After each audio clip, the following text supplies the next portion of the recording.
What's up, family? Gerald the Bossman here. You're tuned into the Bossman Show on AM 1010, AM 1430, 1055 The King. Let the King out at 105theking.com and the Bossman Show at bossmanshow.com. Hit me up on Instagram, The Bossman Show, Twitter at Bossman Show, and Facebook, Bossman Show. It's the Bossman on your radio. Listen to the Bossman Show with your host, JR, Saturdays at 9 a.m. right here on AM 1010, The King. What's up, good people? BetOnline is your number one source for all your betting needs. The latest odds, lines, and matchup reports for baseball, boxing, golf, and more. BetOnline continues to be the fastest and easiest way to place your wagers, including live betting and your favorite casino and card games available to play right from your phone. Head to the website or use your mobile device to sign up today and get in on the action. Remember to use your promo code BELIEVE, B-L-E-A-V, for your 50% welcome bonus on your first deposit. BetOnline, where the game starts. BS3 Network, changing the way you watch TV. Yes, BS3 Network, changing the way you watch TV, covering content and hot topics from A to Z, sports, music, society and culture, movie reviews, you name it, we have it. Check it out on bs3network.com or check us out on Roku, BS3 TV on Roku, as well as check out your favorite podcast on all podcast platforms or Spreaker.com/BS3 Network. You are now tuned to BS3 Network.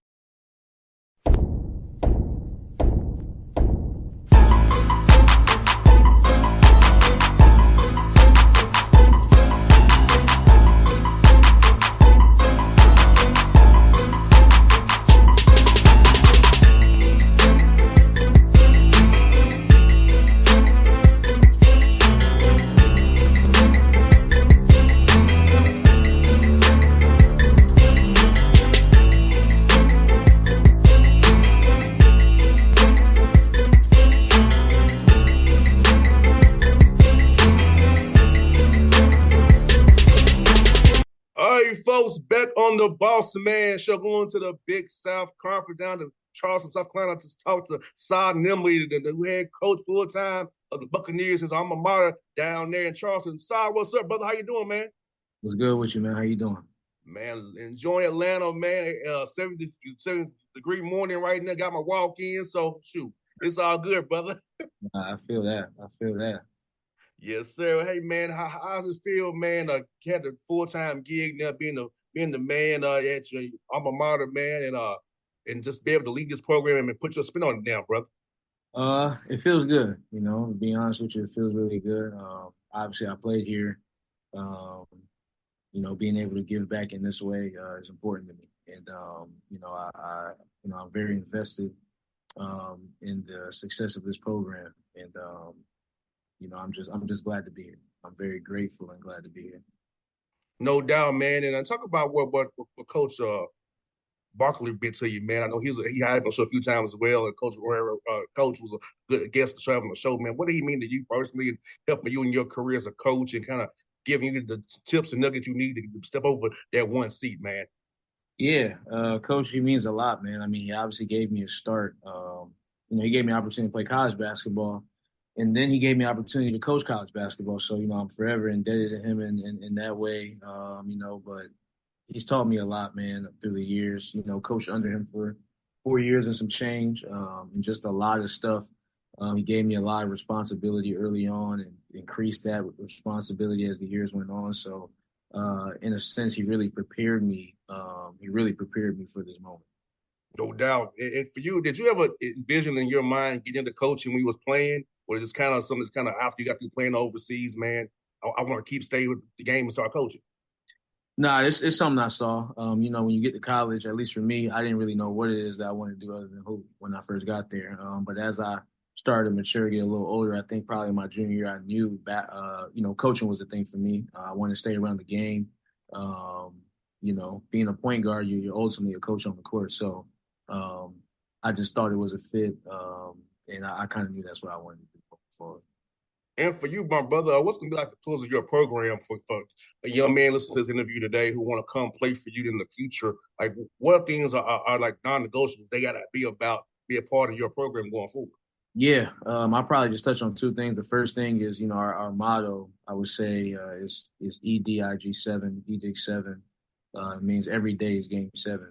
So for anybody listening, if you want to be a part of this, you got to treat every day like it's game 7. But it's not just basketball; it's all areas of your life. How you gonna handle academics? How you gonna handle your nutrition? How you gonna handle the weight room? How you gonna do all those things? How you gonna take care of your body? You got to treat it like it's game 7. And the second thing I'll probably say is choose toughness. That's a big thing in our program too. Whatever it is that you do, you got to choose toughness. It's not, basketball, every possession you got to choose to be tough, in front of that guy in front of you, right? But in life, you got to choose to be tough too. Are you going to wait, that alarm go off, or are you going to wake up and go to class? Like, there's a lot of opportunities in life if you're going to choose to be tough. One day as a parent, are you going to be tough for your kids? Are you going to do what it is that you got to do? So just those two things: treat every day like it's game 7, and then choose toughness. And for you, bro, for you trying to put together a roster here, man, with the portal finally closing yesterday, man. So that's over. So what are you gonna look for in guys? Maybe a JUCO guy, a high school guy on the court, or find the right fit in the portal for you, man, as you build your roster out, trying to get this thing going in the summer here and in the fall coming up here. Yeah, we've actually filled out majority of our roster. Only got one spot left, but we were looking for guys first off that had high character. They got to be a fit in that regard of kids that do the right things, kids that are about the right things. They have to have a high level of skill and a high level of IQ and feel. I don't. That's like a non-negotiable for me. You got to be able to think the game, feel the game, and things like that. So, and then guys that's been through some things and that got that a little bit of toughness to them already, right? We'll add on to that, but do you have a little bit of that toughness walking through the door? So I'll probably say those things: character, some toughness to them, and then that IQ, feel, skill aspect. And we're able to get on the court any which returning guys this spring before classes end and the semester. We're in the season of graduations right now. Classes are ending, so we're able to get on the court some of your guys before this spring here is kind of set the standard for what's coming up in the summertime here for those sessions as well. Yeah. Our guys, they worked hard, man. We went, I want to say 3 weeks. We gave them a couple weeks off after the season, but we went hard for like 3 weeks, 3 or 4 days a week, and those guys worked, man. They worked, and we're trying to prepare those guys for how we're going to be playing basketball next year, particularly on the offensive end. But those guys, Tajay Kelly, R.J. Johnson, DJ Patrick, those guys really got in there and worked hard this offseason. And how important is it nowadays with the schedule now where you can get them in the summertime, kind of build that chemistry and camaraderie even more with guys coming in new and having the older guys who've been in the program teach the new guys like simply as what a dining hall is. We'll go work out. And so having that summertime to build that chemistry and camaraderie and that rapport early, so you're trying to come in the fall trying to force feed it as you get ready for the season in November. Right. No, it's super important, especially in the climate that we're in today, right? Like everybody's having guys come in, everybody's having guys leave. So, you're really having to start new, essentially, for most programs in the country. That chemistry is really, really important. Building that early, doing some team activities, having some team meals, just having some things to have these guys come closer together outside of basketball. That's going to be a very key thing in the summer for us. No doubt, man. You're in the Big South, man. It's one of the better mid-major conferences in the country. So talk about that, man, coaching in that league, man, and how the quality teams from top to bottom in your league every night when you're trying to prepare to play these teams in your league, man. Right. This year was probably the most even it was from top to bottom. With the portal has changed things, right? It's not just high school kids coming up like these. Everybody in the league, they're getting transfers from higher levels and things like that. So the quality of the basketball has tremendously increased. It's tough though, man. Every night, I know back when we played, there's probably a game or two where we kind of walked in and thought we was going to win. You know what I'm saying? But it's not like that anymore. You know, every game's a dogfight, and it doesn't matter how bad a team's playing either. You know, they could beat any team on any given night. So it's I think it's actually a good thing because you have to stay locked in throughout the entire 16 game schedule. You got to stay locked in. I think that's good for the league. And now with scheduling in the non-con, so how you gonna approach that now with having to play some guaranteed games, of course, to raise money, but do you test them too much, or you kind of get a few wins here or there? You kind of find an even balance between hard and games that you can win. So how you gonna go about scheduling these games? And now you've been the head coach now. Yeah, I think you got to find a balance. You know, that balance of being able to raise money and do some of the things that you need to do to operate at a high level, but at the same time putting together a competitive schedule that that gives your guys a good chance to win. So it's like I said, it's just trying to find that balance. We do have some things on the schedule, and you always want to give them a good experience too. With some guys being from some different regions, maybe you want to get them back to where they're from as they get older and things like that. So all of that kind of goes into scheduling. But we're definitely trying to put together a super competitive schedule while also making sure that we meet what we need to meet financially to operate the way we need to operate. And I'll probably say your two toughest jobs are probably recruiting and scheduling, probably the two things that take the majority of your time, probably. Yeah, for sure. I mean, that's winning and losing right there. Every mentor I've had has told me the most important thing is having players. The next most important thing is who you schedule. So just making sure that in year one that we're doing a good job of that and giving ourselves a great chance to be successful. And off the court, Coach Nimley says also, what's some things you're going to do for your guys for us internships and trying to help them develop themselves off the court? Because you and I both know the game starts for us all at some point in time. So things that you're going to do for your helping resources in that regard as they prepare for life after basketball once that time comes. Right. We're going to have a panel of speakers coming in and kind of talking to those guys about life, like real life things, not, like credit, finances, how to change your time, things to kind of help them prepare for what, the important things in life that they're realistically not thinking about. Cause I was there one day too. I wasn't thinking about those things. But also getting involved in the community, right? With these elementary schools, middle schools, making sure these guys are going out, showing their face in the community, reading to students, getting involved, coaching some of these guys, doing clinics and things like that. So we do have some plans to really get involved in the community and try to help better these guys outside of basketball. No doubt, man. And for you, man, Coach, like as you taking this journey, man, what's been some things you learned about yourself as you went from being an assistant to a head coach now, and as you seem to learn more and more about yourself as being the head guy in charge now. So how's that process been for you, brother?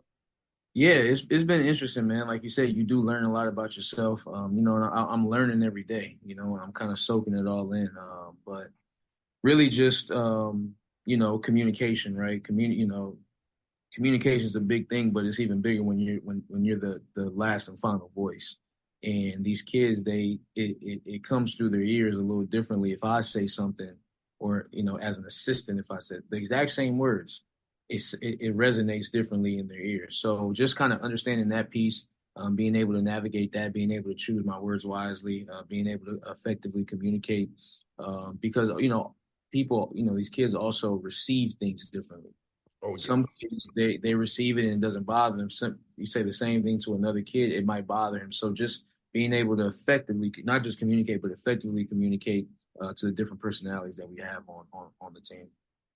No doubt, brother. That's something that I had to learn too as a young host of how to talk to my interns. I can't use the same tact with every intern I have. So I learned that on the fly too. I feel you. Now for you, man, I know when I was a co-host, I was giving suggestions. I know as a coach, you giving suggestions. So how was it going from getting professional suggestion maker to decision maker? Right. It's like it's different, and you go from giving suggestions to getting suggestions. So just kind of learning how to navigate that because it is different.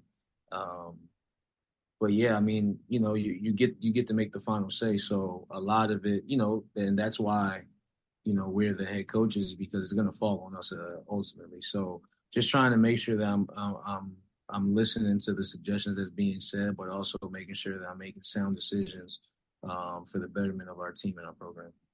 No doubt. And for you, Coach, like, does it concern you that guys who play very well for you will probably get tampered with and poached from you, or that guys will be messing with your players? Because I feel like, to me, I know we're in the wild, wild west, but I think you should see some respect still amongst everybody to not be actively recruiting other coaches, players in season if they're playing very well. So how are your thoughts about that, knowing that you might develop a guy and he may bail on you?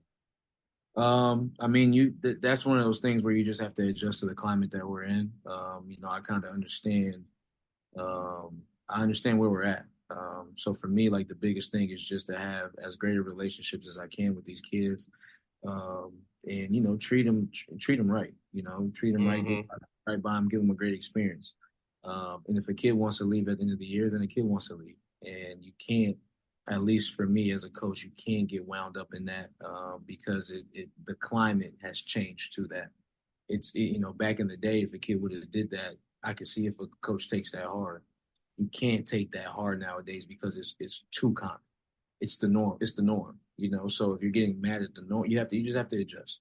And ultimately, me and us as head coaches, we have to adjust and understand that is the reality of the climate that we're coaching in today. No doubt, man. I know I'm a little old school. I just have to have respect for people, man. I get it, though. It's just crazy, man. It's crazy. Got two more for you, man. So, like, down in Charleston, man, the low country, tell us about some cool food spots down there to come eat. We want to come see you all play. What's the cool spot down there to hit up when we get down there, brother? I'll probably, if I had to put a recommendation, I'll probably say Page's Oak Grill. They got good brunch. They got good dinner. You can't go wrong with that. And then on our side of town, we like to take guys to Nigel's. It's like a soul food spot. So that's probably the two I'll throw out there. I'm not a big go out to restaurants kind of guy, but those are two that I would throw out there. No doubt. Last one for you, brother. When you're not coaching and trying to get these guys going, how do you take time for yourself and kind of just decompress a little bit, get away from the game, and enjoy your life outside of basketball? I'll be honest with you, man. That's been hard since I've taken over. I think that's something that I'm still trying to. I have to get better at. Is not putting so much time into this. I'm not sure. I'll be honest with you. There's not a lot much going on outside of that right now. But I need to do better in that regard. Yeah, brother. Hey, I understand, but you're trying to get a program built. I feel you, my guy. I understand the grind. Well, brother, man, I tell you what, we're going to be cheering for you, man. I hope I'll see you at the Rock Hill or the Peach Jam or Lake Point. I'll be there. So hopefully we get to number offline and we stay in contact with brother, and I'll be in your corner. Say when to come on the show and talk to the people. I'm here for you. I'm here for you, my guy. Sounds good. I appreciate you having me on, man. Anytime, my brother. Yes, sir. All right, now. All right. BS3 Network. Changing the way you watch TV. Yes, BS3 Network, changing the way you watch TV, covering content and hot topics from A to Z, sports, music, society and culture, movie reviews, you name it, we have it. Check it out on bs3network.com or check us out on Roku, BS3 TV on Roku, as well as check out your favorite podcast on all podcast platforms or Spreaker.com/BS3 Network. You are now tuned to BS3 Network. What's up, good people? Bet Online is your number one source for all your betting needs. The latest odds, lines, and matchup reports for baseball, boxing, golf, and more. Bet Online continues to be the fastest and easiest way to place your wagers, including live betting and your favorite casino and card games available to play right from your phone. Head to the website or use your mobile device to sign up today and get in on the action. Remember to use your promo code BELIEVE, BLEAV, for your 50% welcome bonus on your first deposit. Bet Online, where the game starts. What's up, family? Jared the Bossman here. You're tuned into the Boss Man Show on AM 1010, AM 1430, 1055 The King. Let the King out at 105theking.com and the Boss Man Show at bossmanshow.com. Hit me up on Instagram, The Boss Man Show, Twitter at Boss Man Show, and Facebook, Boss Man Show. It's the Boss Man on your radio. Listen to the Boss Man Show with your host, JR, Saturdays at 9 a.m. right here on AM 1010, The King.